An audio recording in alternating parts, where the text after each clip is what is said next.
presidente Luiz Inácio Lula da Silva e a Polícia Federal têm sido criticados por não priorizarem a militarização das fronteiras brasileiras para enfrentar grupos criminosos.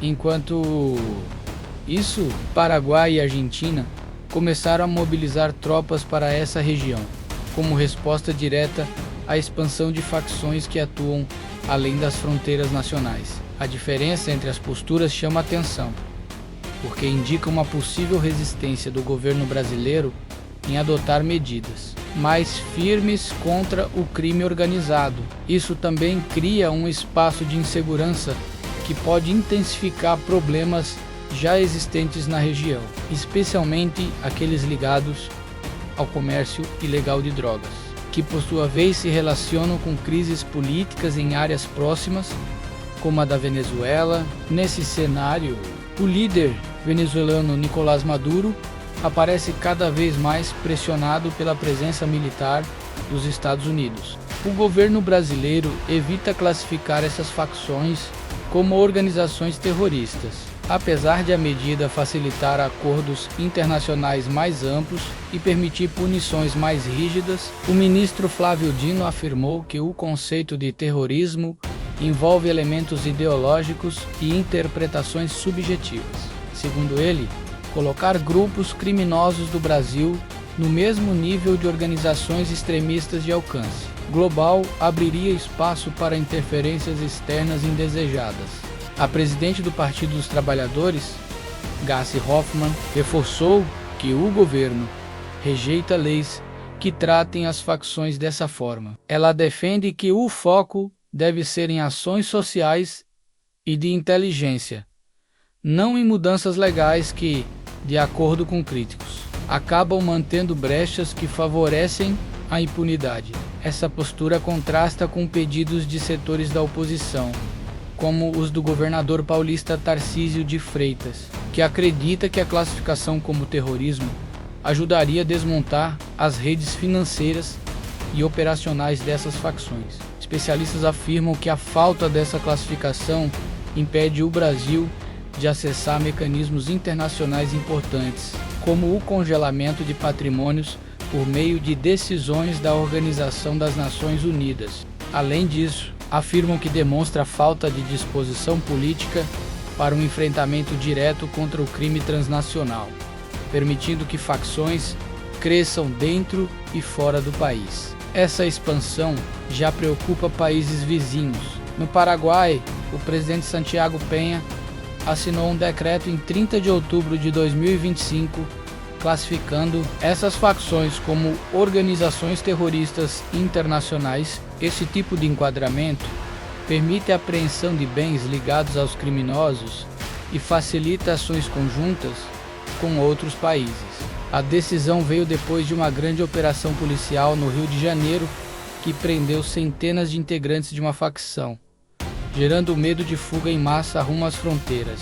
Como resposta, o Paraguai reforçou o policiamento com drones e unidades especializadas, coordenando ações com Brasil e Argentina na região conhecida como Tríplice Fronteira. Na Argentina, o ministro da Defesa Luiz Petri ordenou o envio de cerca de 200 soldados para a província de Misiones, que faz divisa com o sul do Brasil. A medida foi justificada pelo avanço das facções brasileiras sobre rotas de tráfico na área. Uma delas já controla portos paraguaios, enquanto outra avança sobre bairros da cidade de Pousadas, disputando espaço com grupos locais. Tanto Paraguai quanto Argentina decidiram classificar essas facções como grupos ligados ao narcoterrorismo, com o objetivo de desarticular estruturas criminosas e provocar pressão diplomática sobre o Brasil.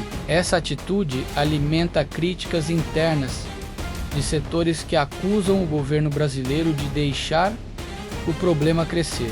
A situação ficou ainda mais tensa após declarações do diretor-geral da Polícia Federal, André Augusto Passos Rodrigues, durante uma sessão no Senado em 18 de novembro de 2025. Ele afirmou que é impossível controlar de maneira total a longa faixa de fronteiras do Brasil, que ultrapassa 17 mil quilômetros de extensão, incluindo divisas com Paraguai, Bolívia e regiões que conectam rotas ilegais vindas do norte. Embora reconheça a existência de forças integradas de combate ao crime, ele apontou que os investimentos brasileiros em tecnologia e vigilância na fronteira são muito menores que os gastos em outras áreas. Críticos como o senador Alessandro Vieira afirmam que o governo não compreende a gravidade da situação. Segundo eles, facções brasileiras já utilizam sistemas financeiros digitais, moedas criptografadas e caminhos através da Amazônia para movimentar grandes quantias e ampliar a atuação até a Europa e a África. Essa postura considerada insuficiente acaba contrastando com a ação mais decisiva de países vizinhos e alimenta temores de que a tríplice fronteira se torne um corredor perigoso dominado por grupos criminosos.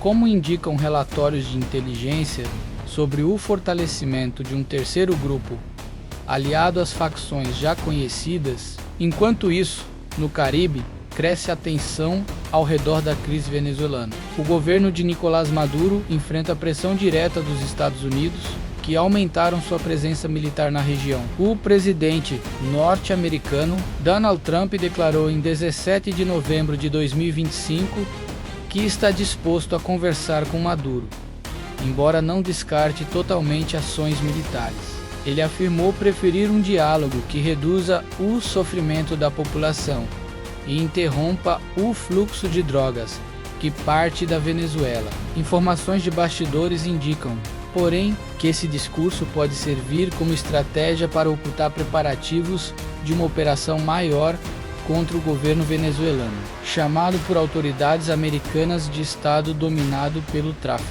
Uma operação anunciada em 13 de novembro já mobilizou uma frota naval de grande porte, cujo custo diário é altíssimo. Relatórios do Departamento de Defesa dos Estados Unidos estimam gastos semanais de dezenas de milhões de dólares somente para manter o destacamento no Caribe. A frota inclui o maior porta-aviões do mundo, que se aproximou da costa venezuelana, transportando dezenas de aeronaves e milhares de militares. Outros navios de guerra e aviões de longo alcance também participam da operação. O objetivo declarado dessa presença é combater um grupo criminoso ligado ao governo venezuelano e acusado de enviar grande parte da droga consumida nos Estados Unidos. Como resposta, Maduro mobilizou centenas de milhares de militares, realizou exercícios conjuntos com a Rússia e suspendeu acordos de energia com países próximos. Ele afirmou que qualquer ataque poderia marcar o fim político de Trump. A primeira-ministra de Trinidade, Kamala Persabessar, que possui boa relação com o governo norte-americano, negou que permita o uso do território de seu país para ações militares contra a Venezuela. Suas declarações ocorreram durante exercícios conjuntos com fuzileiros navais dos Estados Unidos, o que fez muitos analistas considerarem essa negativa apenas formal. Com o porta-aviões ancorado próximo à costa venezuelana, os Estados Unidos contam com uma plataforma independente capaz de lançar ataques sem depender de bases terrestres. Especialistas como Elizabeth Dickinson, do Grupo International Crisis, afirmam que essa posição reforça a pressão pela saída de Maduro. Segundo essa análise, a estratégia lembra a operação que resultou na captura do líder panamenho Manuel Noriega em 1989. Caso algo semelhante ocorra, argumentam que poderia abrir caminho para uma Venezuela mais estável e reduzir rotas ilegais que hoje alimentam as facções criminosas no Brasil. Se você gostou do conteúdo, não se esqueça de curtir e se inscrever para ajudar o canal. Você pode também se tornar membro ou contribuir com seu valeu. Ative o sininho para ficar por dentro das próximas novidades. Até a próxima!